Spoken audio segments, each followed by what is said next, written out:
Así dice la palabra del Señor. Cántico gradual de David. Mirad cuán bueno y cuán delicioso es habitar los hermanos juntos en armonía. Es como el buen óleo sobre la cabeza, el cual desciende sobre la barba de Aarón, y baja hasta el borde de sus vestiduras. Como el rocío de Hermón, que desciende sobre los montes de Sión, porque ahí envía Jehová bendición y vida eterna. Señor, bendice tu palabra en nuestros corazones en este día, que a cada persona, de acuerdo a su necesidad y de acuerdo a tu propósito, tú hables y traigas verdad y traigas luz y traigas vida a cada uno de nosotros en este día. Por Cristo Jesús. Amén.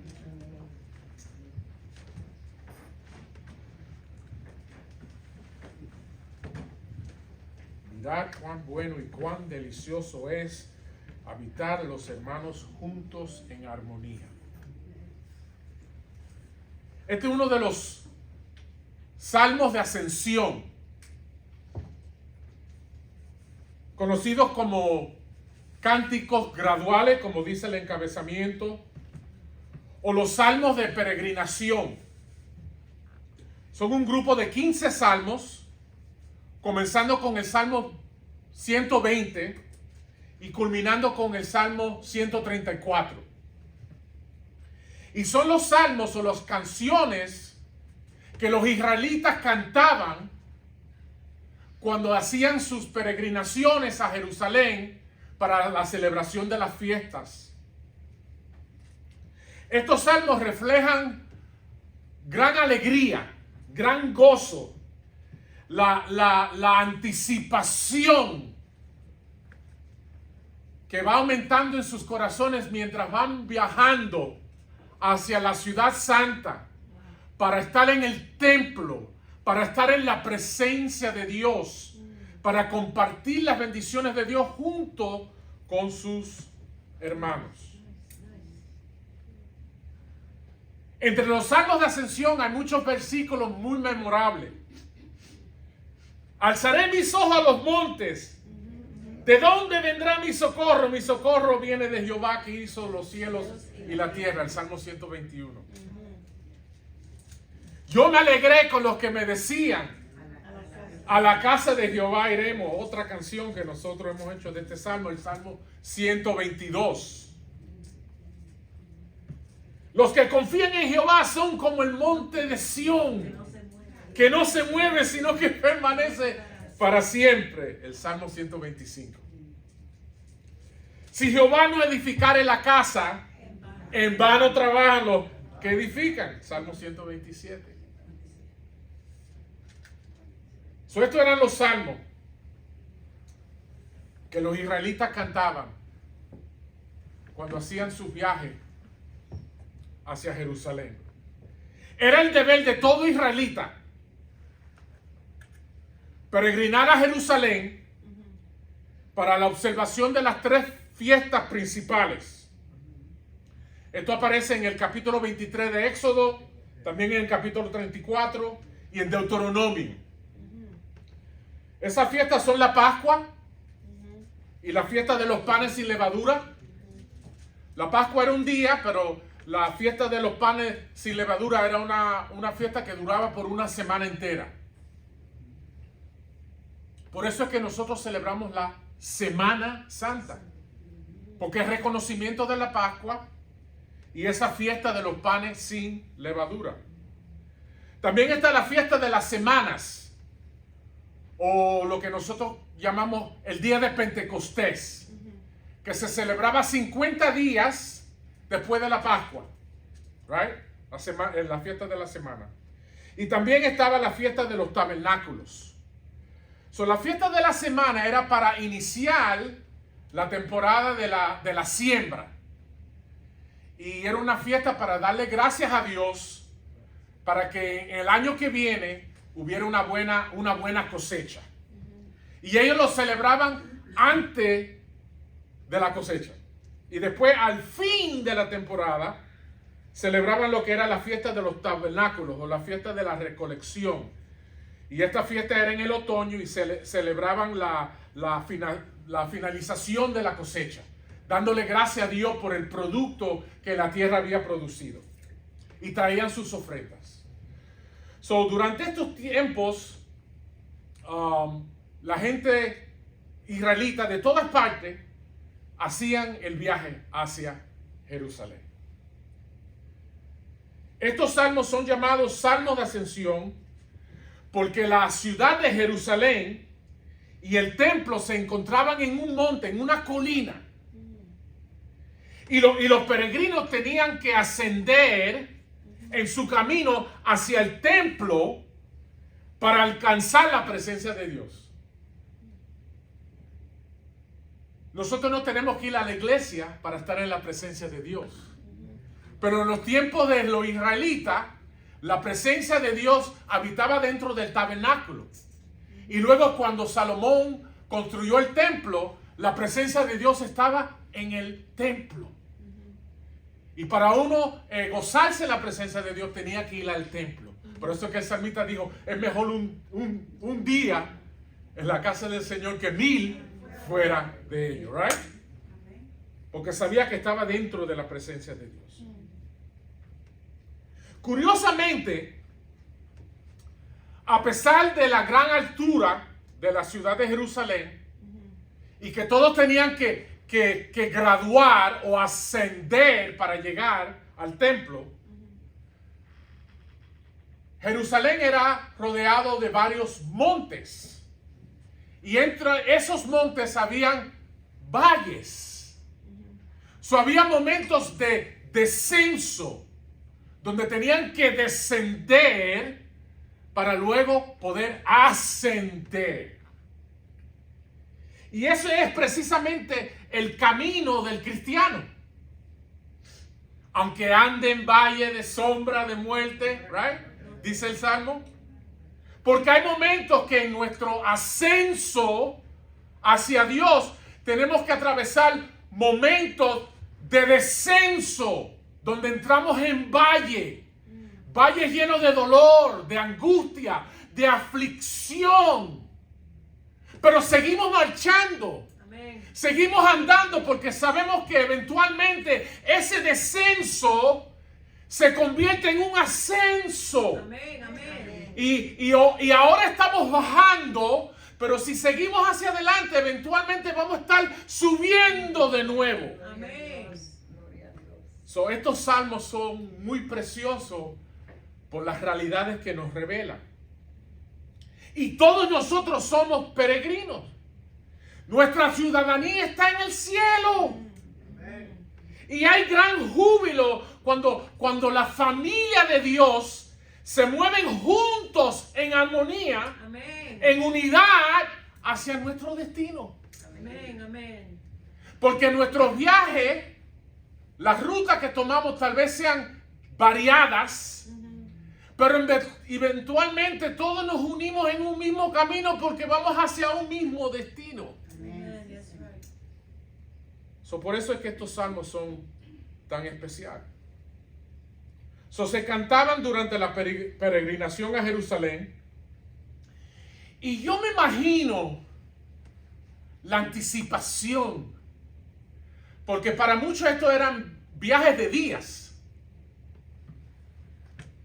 Tal vez semanas, dependiendo en la distancia que tenían que viajar. Pero me imagino la anticipación que sentían, el gozo. Y me imagino que ese gozo se aumentaban cuando en el camino se encontraban con otros que estaban dando el mismo viaje al mismo lugar. No sé si ustedes cuando vienen a la iglesia en el domingo se encuentran con un hermano, una hermana que va a camino a la iglesia. Seguramente hay un gozo innato, automático. Anticipación. Más allá del viaje físico, los salmos de ascenso, los cánticos graduales también hablan del viaje espiritual de los creyentes. el anhelo que nosotros sentimos de estar en la presencia de Dios, de estar junto con nuestros hermanos. Y mucho más, anhelamos el día en que Cristo venga. Porque vemos el mundo en descenso. Vemos cada día las cosas se ponen peores. Y cada día se aumenta la anticipación, el anhelo que nosotros tenemos para que Cristo venga por su iglesia. Estos salmos también contienen una variedad de temas como el lamento, la angustia, la confianza, la esperanza, la alegría, la unidad, reflejando las diversas experiencias que todos nosotros como peregrinos experimentamos en la vida. El Salmo 133 fue escrito por David, y creo que la inspiración para el Salmo fue cuando fue ungido en Hebrón como rey de todas las tribus de Israel. Ustedes saben que la primera vez que David fue ungido como niño por el profeta de Samuel. Y fue ungido para ser rey de Israel, teniendo Israel un rey. Y por muchos años tuvo que esperar David antes de ascender a la posición a la cual el Señor lo había ungido. Él fue ungido 3 veces. Fue ungido primeramente por Samuel. Luego fue ungido cuando las tribus de Judá y Benjamín lo reconocieron como rey. Pero por el conflicto que había entre Saúl y David, la nación de Israel estaba dividida. Y no fue hasta después de la muerte de Saúl y de su hijo que todos los ancianos de todas las tribus se reunieron en Hebrón y reconocieron que David era la persona llamada por Dios para ser su próximo rey. Eso lo leemos en Primera de Crónicas, capítulo 11.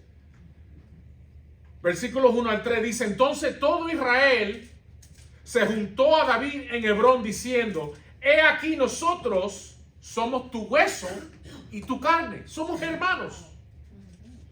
También antes de hoy, mientras Saúl reinaba, tú eras quien sacaba a la guerra a Israel y lo volvía a traer. Tú eras el campeón. Tú eras el príncipe de los ejércitos. Y nosotros reconocemos eso.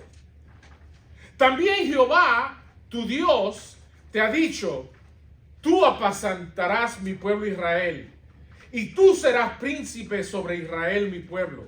Y vinieron todos los ancianos de Israel al rey en Hebrón, y David hizo con ellos pacto delante de Jehová, y lo ungieron como rey, conforme a la palabra de Jehová por medio de Samuel.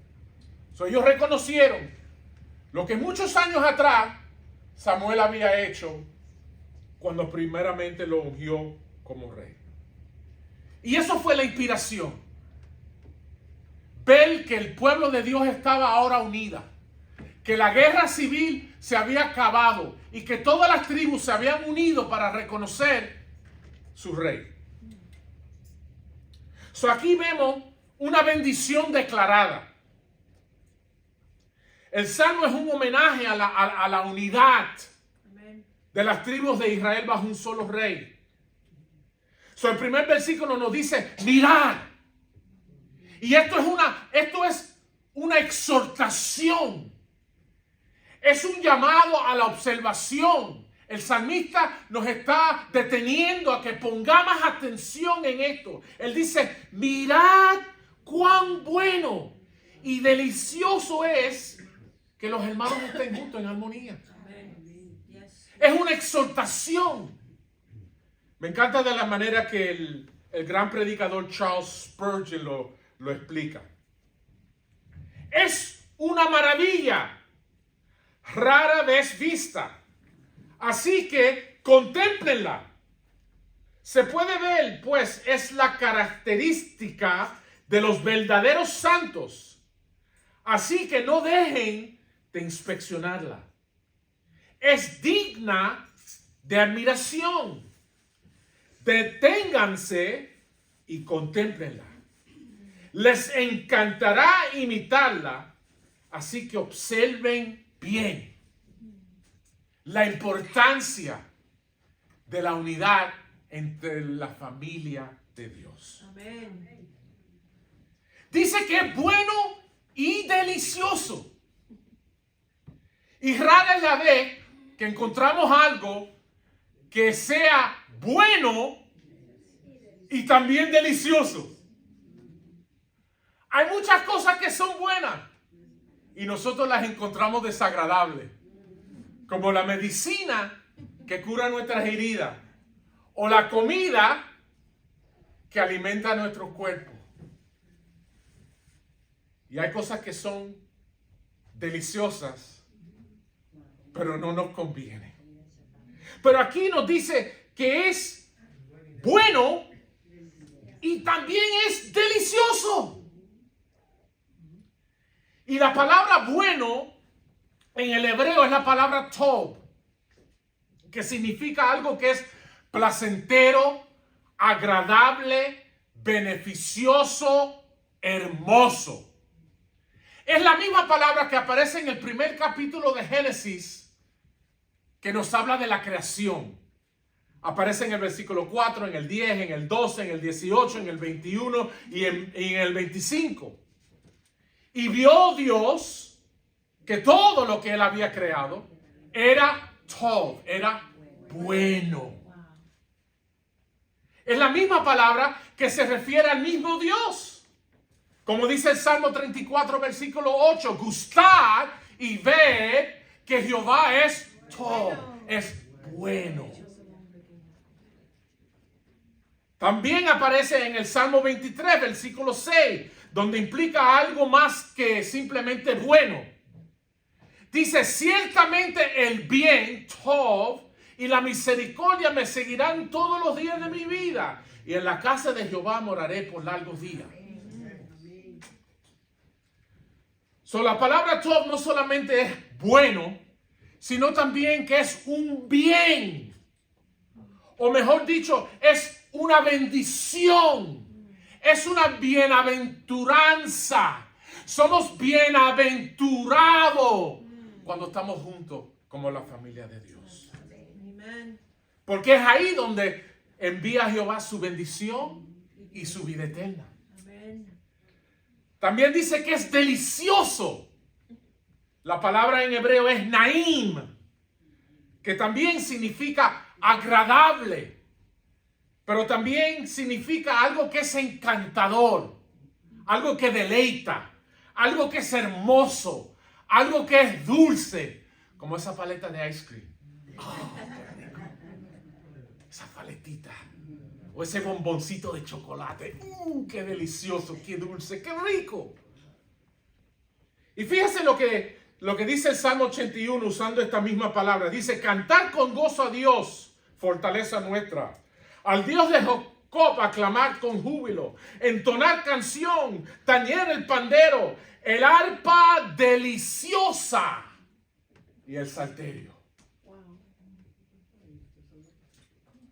Nuestra adoración a Dios es algo agradable, es algo hermoso, es algo dulce, tiene buen sabor. La palabra nos dice que Dios habita en medio de la adoración de su pueblo. No hay cosa en esta tierra más agradable que cuando la familia de Dios está junto, rindiendo tributo, rindiendo adoración a su Creador. Es bueno y es delicioso. So, esa es la bendición declarada. Que es bueno y es delicioso que los hermanos estén juntos en armonía. Esto no está en mi bosquejo, pero es el punto más importante que yo quiero dejar con ustedes en esta tarde. La armonía se prueba cuando estamos juntos. El oro se prueba por el fuego, right? Y la Biblia dice que nuestra fe, que es mucho más valioso que el oro, también se prueba por el fuego. La armonía de una iglesia se prueba cuando los hermanos están juntos. Porque mientras estemos aislados, mientras estemos separados, los problemas, las contiendas, los malos sentimientos no salen a la luz. Es cuando estamos juntos que todas esas diferencias se van deshaciendo del grupo y la bendición de Dios viene sobre el pueblo. Amén. Eso no estaba en mi bosquejo, pero si ustedes no se acuerdan de ninguna otra cosa que yo hablo en esta tarde, acuérdense de eso. Porque piensen en las razones que ustedes, que yo, hemos usado para no venir a la iglesia. Y ninguna son justificadas, a menos que tú estés enfermo y físicamente no puedas venir. Pero cada uno examínese a ver cuántas veces nosotros hemos dicho no voy a la iglesia hoy. Y examine el motivo, la razón por la cual llegaste a esa decisión.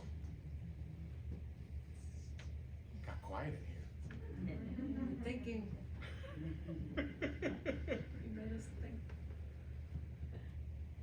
Es bueno y es delicioso. Ahora el salmista nos explica por qué esta unidad es de tanta bendición. Y la compara al buen óleo y al rocío del monte de Hermón. Dice, es como el buen óleo sobre la cabeza, el cual desciende sobre la barba de Aarón.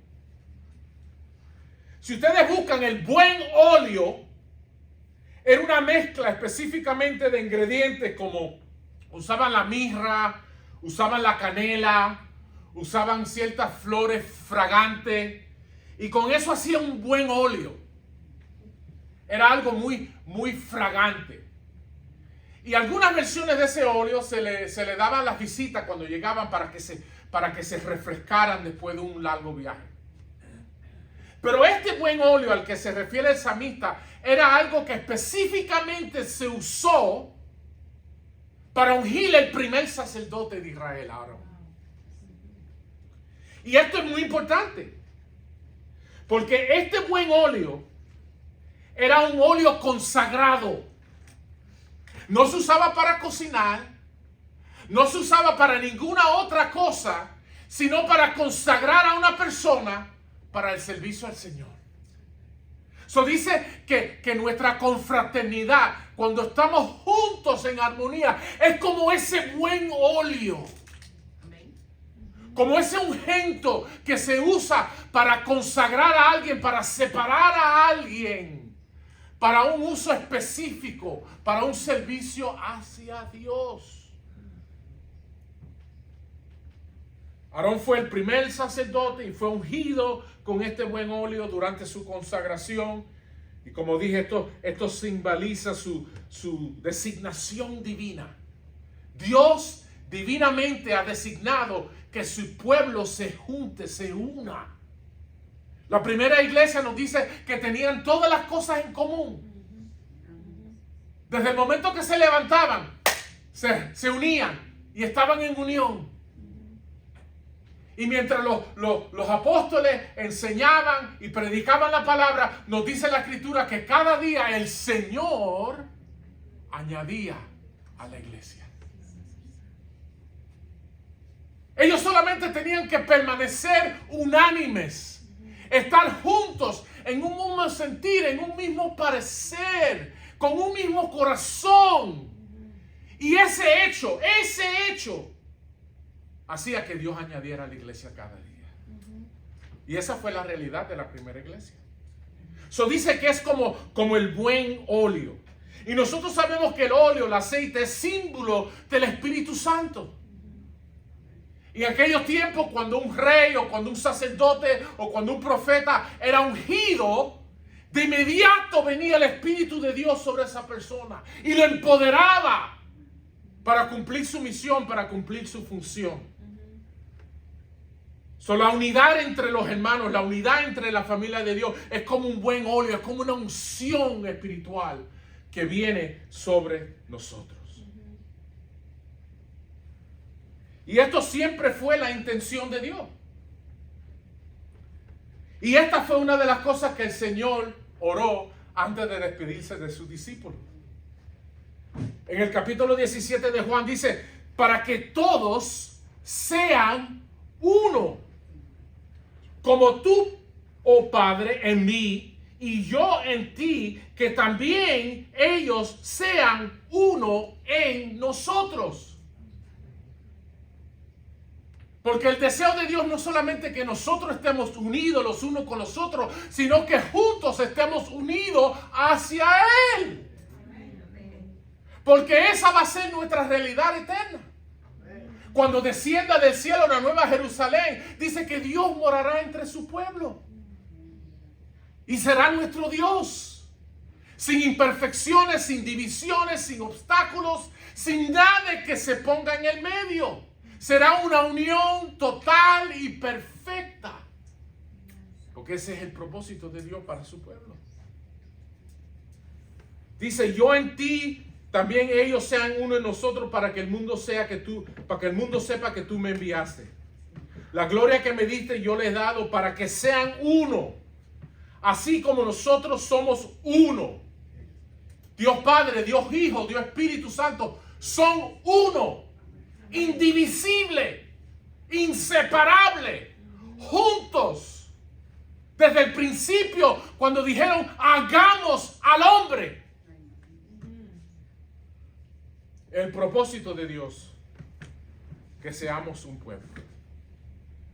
También lo compara al rocío de Hermón. Y si ustedes han estudiado geografía en la parte de Israel, sabe que muchas de las partes de Israel son desiertas, son áridas. Pero hay partes de Israel que son muy fructíferas. Se dice que de las mejores frutas y las mejores vegetales crecen en las partes fructíferas en Israel. Y la tierra se fertilizaba del rocío que descendía del monte de Hermón. El monte Hermón era el más alto de todos los montes en Israel. De todo era el más alto. Unos 2.700 metros de alto, o casi 9.000 pies de alto. Era bastante alto. Y se podía observar, en cualquier punto en Israel tú podías mirar hacia arriba y ver al monte Hermón. Creo que eso fue la inspiración del salmista cuando dijo, alzaré mis ojos a los montes. Porque lo más alto que ellos podían ver era la punta, la cumbre del monte del Hermón. Alzaré mis ojos de los montes, ¿de dónde vendrá mi socorro? Y es de esta montaña que bajaba el agua fresca, que fertilizaba y hacía abundante la cosecha para la gente de Israel. Y ellos lo reconocían. Ellos sabían de dónde es que el agua venía. Tenemos esas dos comparaciones. El buen óleo y el rocío. Y tanto el buen óleo como el rocío, la Biblia nos dice que descienden. Descienden. Porque la realidad es que toda buena dádiva y todo don perfecto desciende de lo alto. El pecado es disruptivo. El pecado siempre divide. Siempre separa, fractura, fragmenta y finalmente conduce a la muerte. El pecado causa conflicto, enemistad, contienda, guerra. El pecado aún divide al hombre entre sí mismo. El bien que queremos hacer, no podemos hacer. Y el mal que no queremos hacer, es el que se realiza. La realidad es que eso es lo que hace el pecado, es dividir. Divide a los matrimonios, divide a la familia, divide a las amistades, las comunidades, los gobiernos y aún incluso trata de dividir a las iglesias. El pecado divide. Santiago capítulo 4 versículo 1 dice: ¿de dónde vienen las guerras y los pleitos entre vosotros? Pero la verdadera unidad es en Cristo. Amén. Y en su salvación. En Cristo somos reconciliados con Dios Padre. Amén. Justificados pues por la fe tenemos paz con Dios. La enemistad, la división es quitada por Cristo y su salvación. Amén. Por medio de Cristo tenemos paz con Dios. Por medio de Cristo somos adoptados. Éramos extranjeros, pero ahora somos ciudadanos y conciudadanos con Cristo. Amén. Cristo une, el pecado divide. Dios une y el mundo divide. En Cristo las divisiones raciales son eliminadas. Pablo habla de un gran misterio. En el capítulo 3 de Efesios, él habla de un gran misterio. Y es un misterio porque el pueblo de Dios, justamente y correctamente, reconocían que ellos eran el pueblo escogido de Dios. Pero lo que no sabían es que el plan eterno de Dios era incluir a gente fuera del pueblo de Israel. Por eso es que la gracia ahora se ha extendido a nosotros que somos los gentiles. Amén, gloria a Dios. Había un tiempo cuando Dios le dijo a sus hijos: no se contagien con las otras naciones. No dejen que sus hijos y sus hijas se casen con los hijos o las hijas de ellas. No sigan su costumbre. Porque yo, Jehová Dios, soy un Dios celoso. Para ellos era un misterio que ahora en estos días se ha revelado. Que Dios del pueblo judío y del pueblo gentil quiere hacer un solo pueblo.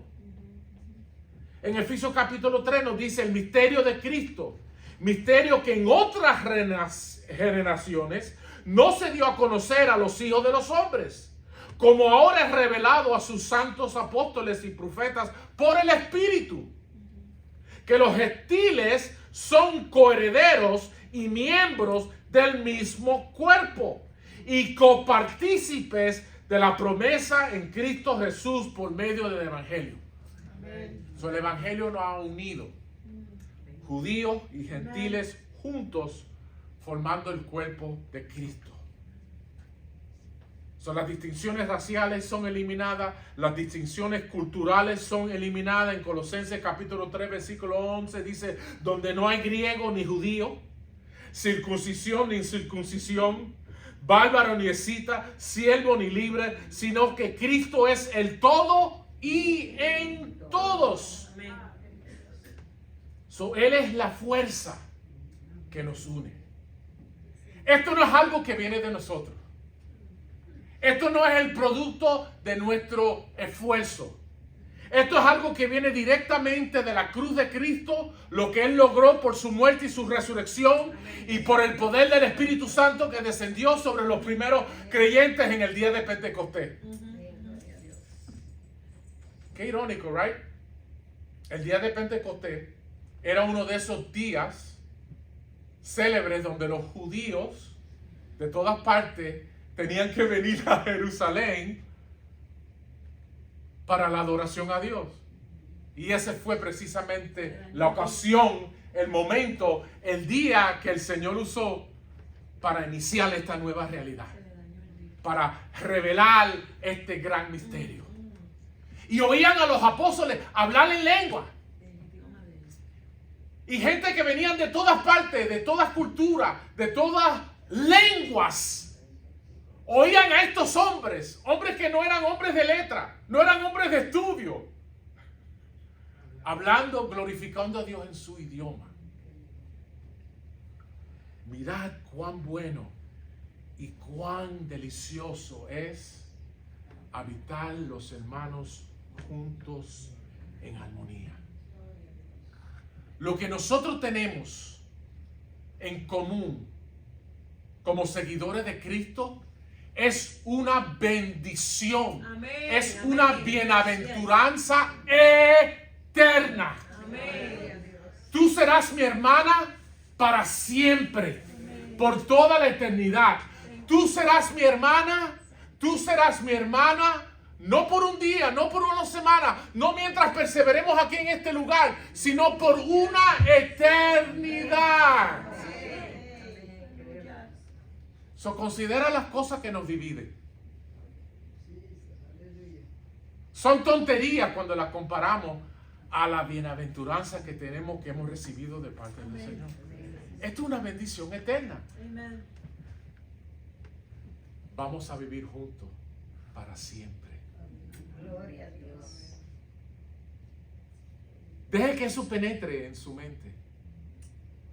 Si ustedes no me van a ver solo una vez al mes o cuando me inviten a algún servicio especial, no me van a ver solamente los domingos cuando nos reunamos para el servicio, los lunes cuando vengamos para la oración. Vamos a estar juntos por una eternidad. Praise the Lord. Because of Christ. Cada momento de cada día, sin fin, estaremos juntos. Amen. Y esa es la bendición que Dios nos ha dado a nosotros, su iglesia. Amen. Y somos diferentes. Cada uno tiene su capacitación, cada uno tiene su don, cada uno tiene su especialidad. Como los miembros del cuerpo, cada uno tiene su función. Y lo único que nosotros tenemos que ocuparnos es en hacer nuestra función. Y si cada uno hace su función, la unidad se hace aún más. Pablo lo identifica como el vínculo de la paz. So, estamos vinculados por la paz que tenemos con Dios el uno al otro. So, cuando el Señor me puso el yugo, te puso a ti a mi lado. Cuando el Señor te puso el yugo, te puso a mí a tu lado. Y estamos vinculados. Las cadenas que yo llevo, tú también las llevas. Los sufrimientos, las angustias, las pruebas, los sinsabores, las adversidades que yo enfrento cada día, tú también las enfrentas. Por eso es que cuando leemos las cartas de Pablo, la frase los unos a los otros aparece tantas veces. Amémonos los unos a los otros, perdonémonos los unos a los otros. Y tantas expresiones que usan los unos a los otros. Porque aunque nuestra salvación es individual, estamos en esto juntos. Y la armonía del grupo se va a probar estando nosotros juntos. So, para terminar, Efesios capítulo 4, versículo 3. Solícitos en guardar la unidad del Espíritu en el vínculo de la paz. Eso implica que tenemos que esforzarnos por mantener la armonía y la unidad entre los creyentes, fomentando la paz y el amor en la comunidad cristiana. Amen. Porque esta unidad no es una construcción humana, sino que es una realidad espiritual, creada por el Espíritu Santo que mora en ti, que mora en mí y que mora en nosotros. Pablo dice que somos como un edificio. Siendo Cristo la piedra principal y siendo los apóstoles el fundamento, vamos creciendo para ser una morada para el Dios eterno. Hallelujah. Porque ahí, en la unidad, Jehová envía su bendición y su vida eterna. ¿Cuántos reciben la palabra de Dios en este día? Dios me lo bendiga. Gloria sea su nombre.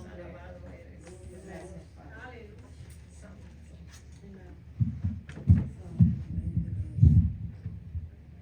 Vamos a abrir nuestro himnario, el número 142. 142. Hermano, quédese ahí, pero yo creo que usted conoce ese cántico. El Ese 142. I got it. I'll give you the bigger print here. I got it. You got it? Oh, wow, good. Okay. I got the magnifiers on. Vamos a alabar al Señor. Más como Cristo quiero siempre ser. Amen. Vamos, la congregación, puestos de pies, hermano.